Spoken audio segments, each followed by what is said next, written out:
आप वो लोग हैं जो नेशनल रिस्पांसिबिलिटी को अपने रोजमर्रा के कामों में जीते हैं।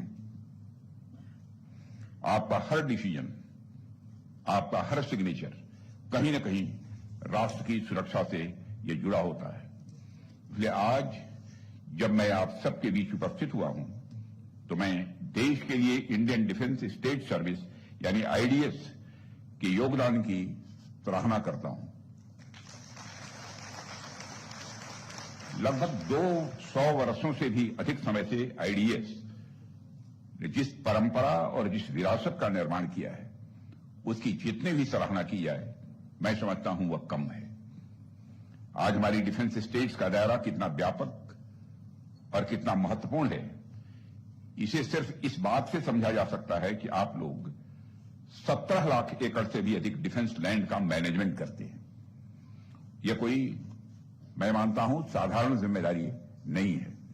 यह बहुत बड़ी जिम्मेदारी है, क्योंकि हमारी जो डिफेंस लैंड है वह महज जमीन का टुकड़ा भर नहीं है, बल्कि हमारे डिफेंस मैकेनिज्म की एक बुनियाद है। और साथियों, यह संगठन अपने आप में एक लीगेसी इंस्टीट्यूशन है, एक परंपरा है, एक संस्कार है, एक ऐसा सतत प्रवाह है जो कई पीढ़ियों से राष्ट्र की सेवा करता आ रहा है। आपका संगठन जितना पुराना है उतनी ही गहरी इसकी जड़ें हैं और उतनी ही व्यापक इसकी छाया है, जो समय समय पर देश की जरूरतों के अनुसार यह फैलती रहती है। यही किसी मजबूत और सस्टेनेबल ऑर्गेनाइजेशन की पहचान हुआ करती है। और साथियों, इस संगठन को देखकर मुझे मां गंगा का उदाहरण याद आता है। आप देखिए कि हर जगह गंगा जी के अलग अलग स्वरूप आपको देखने को मिलेंगे। हरिद्वार में गंगा जी कुछ और दिखती हैं, प्रयागराज में उनका स्वरूप बदल जाता है, कानपुर में उनका रंग और वेग ये अलग होता है। उनके किनारे बदलते हैं, स्थितियां भी बदलती रहती हैं, लेकिन कभी भी गंगा जी की पहचान नहीं बदली, उसका कोर कैरेक्टर नहीं बदला। ठीक उसी तरह यह संगठन भी समय के साथ इवॉल्व करता रहा। परिस्थितियां बदली, रोल्स बदले, रिस्पांसिबिलिटीज बदली, नए चैलेंजेज आए, लेकिन इसका मूल स्वभाव वही रहा, discipline, service and unwavering commitment to the nation. और साथियों, हम सभी जानते हैं कि किसी भी ऑर्गेनाइजेशन के लिए सबसे डिफिकल्ट टास्क होता है बिना अपनी ओरिजिनलिटी को खोए हुए किसी चेंज को एक्सेप्ट करना। लेकिन आपने यह करके दिखाया है और इसकी पुरानी ऑर्गेनाइजेशन होने के बावजूद आपने मॉडर्न थिंकिंग को भी सहज तरीके से अपनाया है। टेक्नोलॉजी को आपने अपनाया है, प्रोसीजर्स को सिंप्लीफाई किया है और चेंजिंग एक्सपेक्टेशन के अनुसार खुद को आपने अपने को अलाइन करने की कोशिश भी की है। साथियों, ट्रेडिशन और मॉडर्नाइजेशन के बीच बैलेंस बनाना यह कोई आसान काम नहीं होता है, लेकिन आपने यह बैलेंस बनाया है, इसके लिए भी मैं आप सबको बधाई देता हूं। आज अगर हमारा डिफेंस सेक्टर इतनी तेजी से प्रगति कर रहा है तो उसमें आपके इस डेडिकेशन का भी एक मेजर कंट्रीब्यूशन है। और साथियों, किसी भी राष्ट्र की ताकत केवल हथियारों से नहीं मापी जाती। उसकी असली ताकत उसके सिस्टम, उसके एडमिनिस्ट्रेशन और उसके वैल्यूज में होती है।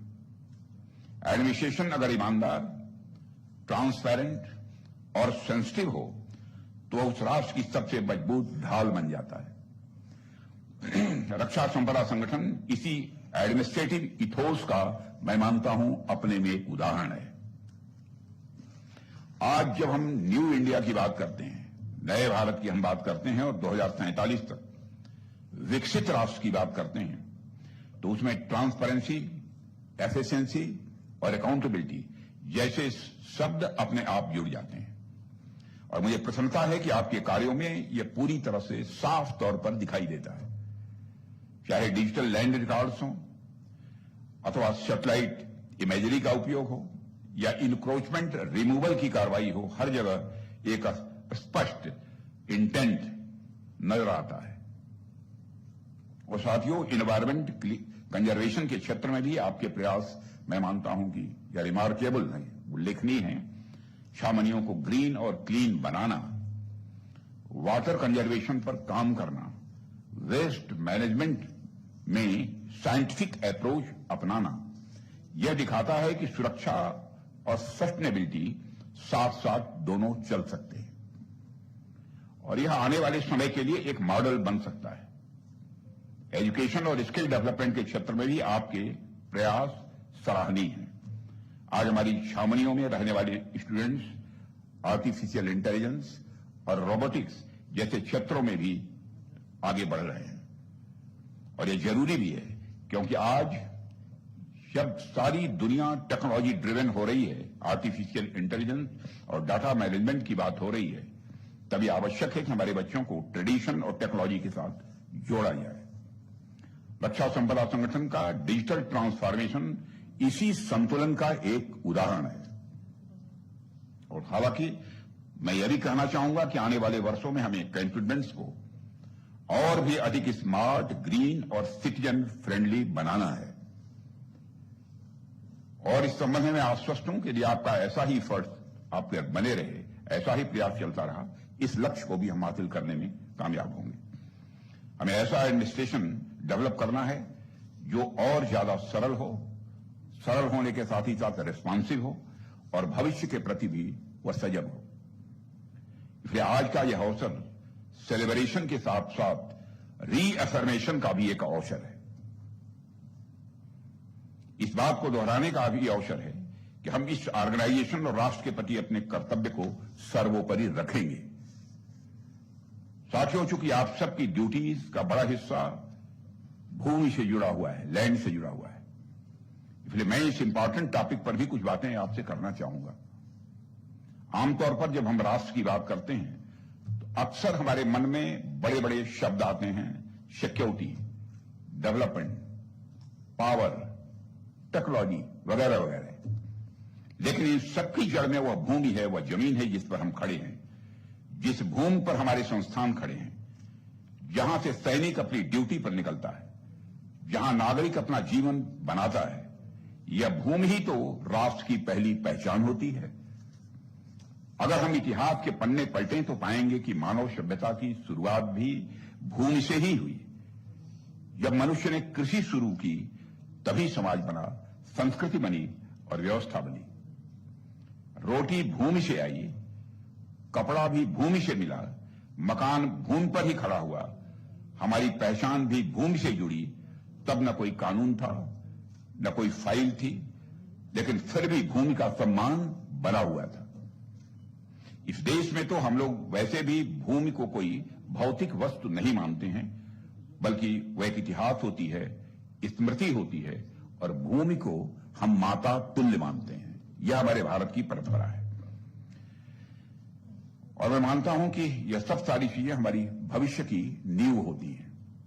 इसलिए आज हम भले ही मॉडर्न गवर्नेंस की बात करते हैं, डिजिटल रिकॉर्ड्स की बात करते हैं, लेकिन हमारी मूल भावना वही रहनी चाहिए, भूमि के प्रति संवेदनशीलता और जिम्मेदारी। आप लोग जमीन से जुड़े हुए लोग हैं, लिटरली भी और मॉरली भी। आप जितना जनता से जुड़े हुए हो उतना तो शायद ही डिफेंस की कोई और सर्विस जुड़ी हुई हो।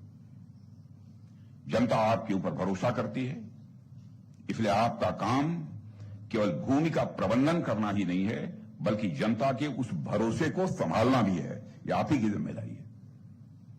भविष्य की चुनौतियां हमारे सामने मुंह खोले खड़ी हैं, हमें उन चुनौतियों से भी निपटना होगा। ऐसे में एक बुनियादी प्रश्न हमारे सामने खड़ा होता है कि क्या हम केवल प्रक्रियाओं को चलाने वाले संगठन बने रहेंगे या एक ऐसे संस्थान बनेंगे जो सीखता भी है, बदलता भी है और रास्ता भी दिखाता है। यहां पर डीजीडी भी उपस्थित हैं। मेरा मानना है कि डीजीडी के सामने आज इस सेलिब्रेशन के दिन एक बड़ा अवसर यही है कि वह इस संगठन के अंदर इनोवेशन और कॉन्टिन्यूअस इंप्रूवमेंट की एक अस्थायी संस्कृति डेवलप करें। हमारी यह अपेक्षा है और इसके लिए हमें किन्हीं असाधारण विचारों की नहीं, इसके लिए हमें किसी असाधारण विचारों की नहीं, बल्कि एक व्यवस्थित सोच की जरूरत है। एक व्यवहारिक सुझाव तो यह हो सकता है कि संगठन के भीतर हर वर्ष एनुअल चैलेंज स्टेटमेंट्स की शुरुआत की जाए। संगठन के भीतर हर वर्ष एनुअल चैलेंज स्टेटमेंट्स की एक शुरुआत की जाए। ऐसे स्टेटमेंट्स जो हमारी वर्षों पुरानी समस्याओं से जुड़े हुए हों और उन नई चुनौतियों से भी जो धीरे धीरे हम सबके सामने आ रही हैं, जैसे रेंट रिकवरी के पुराने मामले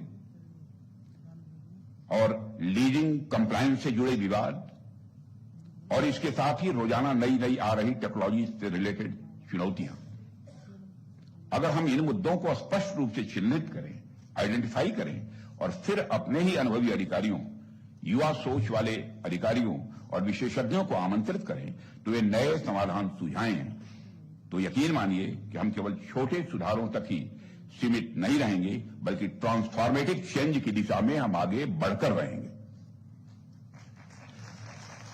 और इससे संगठन एक लर्निंग इंस्टीट्यूशन के रूप में भी डेवलप होगा, जो एजाइल भी होगा और एजाइल होने के साथ साथ फ्यूचर रेडी भी होगा और सॉल्यूशन सेंटर्ड भी होगा। साथियों, एक दूसरा विषय जिस पर हमें ईमानदारी से बात करनी चाहिए वह है डिफेंस लैंड से जुड़ा लिटिगेशन। आज यह न केवल हमारा समय लेता है बल्कि रिसोर्सेज और एनर्जी भी खर्च करता है। हमें अपनी लिटिगेशन हैंडलिंग कैपेसिटी मजबूत करनी ही होगी, लेकिन इसके साथ साथ हमें यह भी सोचना होगा कि क्या हम इसे और अधिक इंटेलिजेंट और प्रेडिक्टेबल बना सकते हैं। डिफेंस लाइन के लिए क्या हम मैकेनिज्म बना सकते हैं जिसमें केसेस की टाइमिंग, उनकी present situation, next hearing, legal council की परफॉर्मेंस, फाइनेंशियल रिस्क, ये सब रियल टाइम में और एक जगह हमें ठीक तरीके से पता चल सके और इससे निर्णय लेना मैं समझता हूं कहीं अधिक प्रभावी हो सकता है। बेहतर लैंड रिकॉर्ड्स, मजबूत डॉक्यूमेंटेशन, अर्ली डिस्प्यूट रेजोल्यूशन और सिविल अथॉरिटीज के साथ बेहतर कोऑर्डिनेशन, ये सब ऐसे कदम हैं जो हमें रिएक्टिव लिटिगेशन मैनेजमेंट से निकालकर प्रिवेंटिव लैंड गवर्नेंस की ओर ले जा सकते हैं और इन्हीं रिफॉर्म्स की तरफ हमें ध्यान देने की जरूरत है। और साथियों, आज जब हमारी कैंटोनमेंट लगातार मॉडर्नाइज हो रही हैं तो डीजीजी के पास यह अवसर भी है कि वह सिटीजन सेंट्रिक अर्बन गवर्नेंस में देश के लिए एक बेंचमार्क बने। मैं देश में बेंचमार्क बनने की बात मैं कर रहा हूं और मुझे विश्वास है कि आप सब इस काम को कर सकते हैं। अगर हम कैंटोनमेंट्स के लिए एक सिटीजन सेटिस्फैक्शन इंडेक्स डेवलप करें जो ऑब्जेक्टिव और मेजरेबल सर्विस आउटकम्स पर आधारित हो, तो यह न केवल सुधार के क्षेत्रों को दिखाएगा बल्कि अकाउंटेबिलिटी और ट्रांसपेरेंसी भी स्वाभाविक रूप से यह बढ़ाएगा। तब हमारी कैंटोनमेंट्स बेहतर भी होंगे और पूरे देश के लिए यह अपने आप में एक उदाहरण भी बनेंगे। और साथियों, मैं कहना चाहता हूं कि जिस तरह की आपकी ड्यूटीज हैं और आपके डे टू डे एक्शंस केवल फाइल्स या प्रोसीजर्स तक सीमित नहीं रहते, बल्कि पब्लिक परसेप्शन और इंस्टीट्यूशनल क्रेडिबिलिटी को भी शेप करते हैं। और किसी भी ऑर्गेनाइजेशन की रेपुटेशन उसके रूल्स, मैनुअल्स या इंफ्रास्ट्रक्चर से नहीं बनती है, बल्कि वहां काम करने वाले हर इंडिविजुअल के कंडक्ट से बनती है। एक एक एम्प्लॉई का बिहेवियर, उसकी वर्क एथिक और डिसीजन मेकिंग स्टाइल यह तय करता है कि लोग उस संस्था को किस नजर से देखते हैं। और इसलिए हमें हर स्तर पर जहां भी जरूरत दिख रही है वहां रिफॉर्म लाने में संकोच नहीं करना चाहिए, हमें हिचकना नहीं चाहिए। कई बार हम जाने अनजाने में कुछ ऐसे स्टेप्स ले लेते हैं जो दिखने में तो मामूली लगते हैं, लेकिन वे स्टेप्स धीरे धीरे ऑर्गेनाइजेशन की इमेज को थोड़ा डल कर देते हैं। किसी भी प्रकार की लैक ऑफ सेंसिटिविटी, शॉर्टकट्स और वेरिएशन का एक क्यूमुलेटिव इफेक्ट होता है जो संगठन की साख को स्वाभाविक रूप से यह नुकसान पहुंचाता है। ऐसे में मैं आप सभी से यह भी अपील करना चाहूंगा कि हम अपने भीतर एक काइंड ऑफ इनर कंपास भी डेवलप करने की कोशिश करें। और मैं समझता हूं कि डेवलप करना ही होगा, और यह भाव डेवलप करना होगा कि जो भी हम कर रहे हैं वह सिर्फ हमारा पर्सनल एक्ट नहीं है, बल्कि यह इंस्टीट्यूशन का एक रिफ्लेक्शन है। ट्रांसपेरेंसी, रूल बेस्ड गवर्नेंस और इंटीग्रिटी जैसे वैल्यूज कोई एक्स्ट्रा बर्डन नहीं है, बल्कि ये तो हमारे गुड गवर्नेंस की कोर वैल्यूज हैं। जब हम ओपनली, ऑब्जेक्टिवली और बिना किसी बायस के काम करते हैं तो न केवल पब्लिक ट्रस्ट बढ़ता है, बल्कि हमारी अपनी प्रोफेशनल सेटिस्फैक्शन भी स्वाभाविक रूप से बढ़ती है। इसलिए आप हर फाइल साइन करते समय, हर डिसीजन लेते समय यह सोचें कि क्या यह स्टेप हमारे इंस्टीट्यूशन की क्रेडिबिलिटी को मजबूत करेगा या नहीं करेगा। अगर यह सवाल हमारे माइंड में क्लियर है तो डायरेक्शन अपने आप सही हो जाएगी, और यही अप्रोच हमारे ऑर्गेनाइजेशन को, हमारे डिफेंस इकोसिस्टम को और अल्टीमेटली हमारे राष्ट्र को और मजबूत बनाएगी। यही हमारी कलेक्टिव रिस्पांसिबिलिटी है, और मुझे पूरा विश्वास है कि आप सभी इस रिस्पांसिबिलिटी को पूरी सिंसियरिटी और कमिटमेंट के साथ निभाएंगे। और अब तक जो कोई भी आपने काम किया है उसकी मैं व्यक्तिगत रूप से अपने स्तर से भी उसकी मैं सराहना करता हूं। आप अपनी ड्यूटीज को केवल एक जॉब के रूप में न देखें, इसे नेशन बिल्डिंग का एक प्रभावी माध्यम माने। अपनी कैपेबिलिटी, अपनी एनर्जी और अपने टाइम का मैक्सिमम यूटिलाइजेशन करें। हर दिन स्वयं को और बेहतर बनाने का प्रयास करें, नए स्किल्स भी सीखें, और इस बात को हमेशा याद रखें कि आपका प्रत्येक प्रयास भारत को और अधिक सशक्त बना रहा है। मुझे पूरा विश्वास है कि हम सभी ने इस सोच को अपनाया और इस संकल्प के साथ हम आगे बढ़े तो आने वाले समय में आप सब न केवल देश के भीतर बल्कि वैश्विक स्तर पर भी एक रोल मॉडल ऑर्गेनाइजेशन के रूप में अपनी पहचान और मजबूत कर पाएंगे, ऐसा मेरा विश्वास है।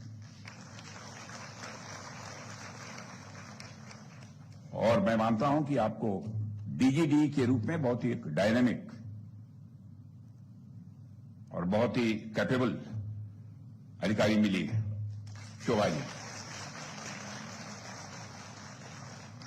देश की रक्षा मंत्री के रूप में मैं आप सभी के एक गार्जियन भी मानिए, रक्षा मंत्री ही नहीं हूं, गार्जियन भी हूं, आप सबसे उम्र में बड़ा भी हूं, और आप सभी के गार्जियन होने के नाते भी मैं आप सबको अपनी हार्दिक शुभकामनाएं देता हूं।